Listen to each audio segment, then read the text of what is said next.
Bonjour, je m'appelle Mathis, je fais partie des premiers pilotes à distance sélectionnés pilotes à distance de l'armée de l'air. Pour mon parcours, j'ai un bac scientifique que j'ai enchaîné avec une licence de psychologie et ensuite j'ai fait les sélections à Tours pour devenir EOPN, élève officier du personnel navigant, avec la spécialité drone. Déjà au lycée, j'avais l'intention de m'intéresser à la carrière militaire. C'est un métier qui pour moi est très particulier des autres, très différent. Et ensuite, quand le monde de l'aéronautique est arrivé dans ma vie, j'ai très vite fait le lien entre les deux.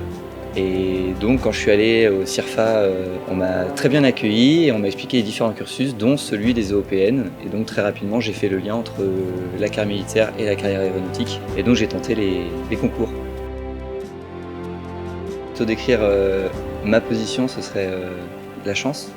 J'ai la chance de faire partie des 3 premiers pilotes à distance de l'armée de l'air. C'est un domaine qui est tout nouveau et qui va être amené à grandir et à prendre une place majeure, je pense, au sein de l'armée de l'air.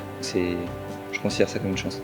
Une expérience de vie incroyable, parce que c'est vrai qu'on a une formation qui est relativement courte, 3 à 5 ans en fonction de la spécialité. On a une carrière qui est aussi pas très longue, ça va jusqu'à 20 ans pour nous, maximum. Mais ça reste, je pense, une expérience incroyable dans une vie. De la motivation, il faut beaucoup de motivation. C'est difficile, c'est pas impossible, mais ça demande beaucoup de travail. J'en suis encore qu'au début, ça fait 1 an que je suis à Saint-Provence. Le chemin est encore long, avec du travail, c'est faisable. Déjà, je lui conseille d'aller se renseigner en CIRFA, ce qui est déjà une première étape à faire. Et ensuite, pour les sélections en elles-mêmes, s'entraîner sur des exercices de mathématiques, de calculs mentaux, de logique, par des jeux, ça marche très bien. Et ensuite, du sport. La cohésion, c'est vraiment développé, c'est important d'en avoir, mais elle se développe naturellement. Quand on ne peut pas faire quelque chose tout seul, on est obligé d'accepter l'aide des autres et on aide les autres quand eux ne peuvent pas le faire tout seuls. La motivation, par l'intermédiaire du travail, ce que je veux dire par là, c'est qu'on a beaucoup de travail et on n'y arrivera pas si on n'est pas motivé. J'en ai 2 qui me viennent en tête. Le premier, c'est le BIPM, le brevet initial de parachutiste militaire, qui reste quand même une étape importante, parce que c'était la première fois que je montais dans un avion militaire.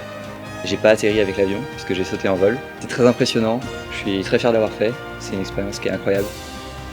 Et le deuxième moment, ce serait pendant la formation militaire générale de l'officier, la FMGO. On a fait un stage survie, donc on n'a pas mangé pendant un peu plus de 24 heures. C'était en décembre, on était sur un terrain militaire et on était en t-shirt. Et il faisait froid.